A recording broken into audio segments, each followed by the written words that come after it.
Okay, dinigabay na ito magkauban si Police Lieutenant Colonel R.V. Abiliano sa itong gipis kapulisan sa Dagbayan sa Ozamis. Sir, paing adlaw and kamusta ang nabina no, sa karon ang katapusan ng adlaw sa pagpahigayon sa filing sa COC? May buntag sa tanan, no? May buntag sa tanan, labi na kato itong mga tipaminaw o tiglantaw sa DXTV. For it po, sir, since the start of the filing, so far, na-maintain man nato ang hapsay o kalinaw diri sa ato ang office sa Comelec, no? Nanata sa last day karon, and then so far wala pa man tay mga reported na mga incident, and ang filing remains peaceful. Yeah. Okay, what may mga threat so far in relation sa filing sa itong mga kandidato? Yes, sir. So far, we have not received any threats no, with regards for the filing of COC. What we did and what we always do is ato ning bantayan ang ato ang Comelec office, nag-detail ka diri og igong amount ng personnel in order to maintain the peace and order.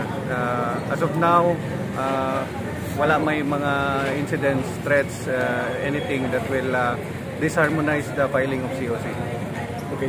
So, kinatibukad sa Ozamis, sir, malinaw ang atong dakbayan? Yes, sir. We are happy to report to you, sir, that Ozamis City remains peaceful as of this time. There is no any threats present, and then our police officers are doing their job in order to maintain the peace and order of Ozamis City. Oh. Sir, after sa insurgency free, no, dudukla sa Misok, no, kumusta may hagit karon sa kapulisan sa Ozamis, no, in terms sa insurgency dito sa kuha?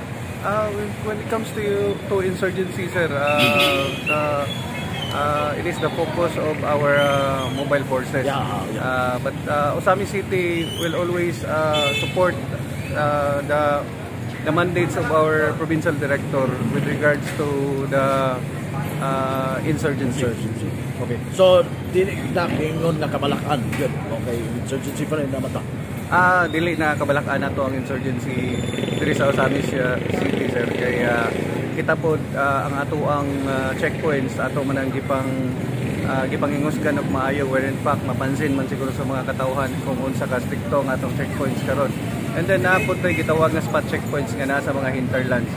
So when it comes to insurgency, sir, Ozamis City is ready to deploy or support the mobile forces in our province. Okay, as 8 focus crimes, sir, kumusta man nato dito sa Ozamis? Yes, sir, with regards to our 8 focus crimes, gwapo atong record sa 8 focus crimes karon. Minus ang atuang reported incidents when it comes to our 8 focus crimes. So pila na taka simana na zero ang atong major crimes diri sa Ozamis City. Pero doon naman ito nadakpan, sir, sa katong panangingilad to or something? Yes. Natay nadakpan, no, atong last October 1 nga katong nang-scam lagi. And then ato na tong na-explain og tarong kung ug ato na pong na-clear ang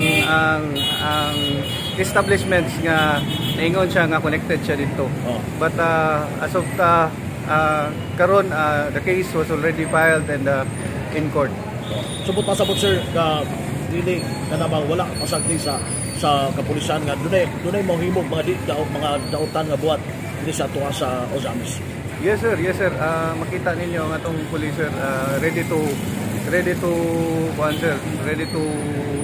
act, ready to investigate in case nga naay mga pangitabo ng mga krimen sa Ozamis City. Sa kampanya usab sa drugs dito, sir? Yes, sir. Ang atong kampanya sa drugs, maintain na to na, no? We have performed well since when I sit as Chief of Police. Kung wala lang kong masayop, naana tayong mga 17 ka-accomplishments of illegal drugs as of now. As to present. So, walay hunong na, sir. Walay hunong na. As long as there will be reports and naay mga valuable reports coming from the barangays, barangay captains amo ginang aksyonan. Okay. So siguro minsan na lang nimo sa tanan ng mga katawhan sa isip-ipis kapulisan sa usap.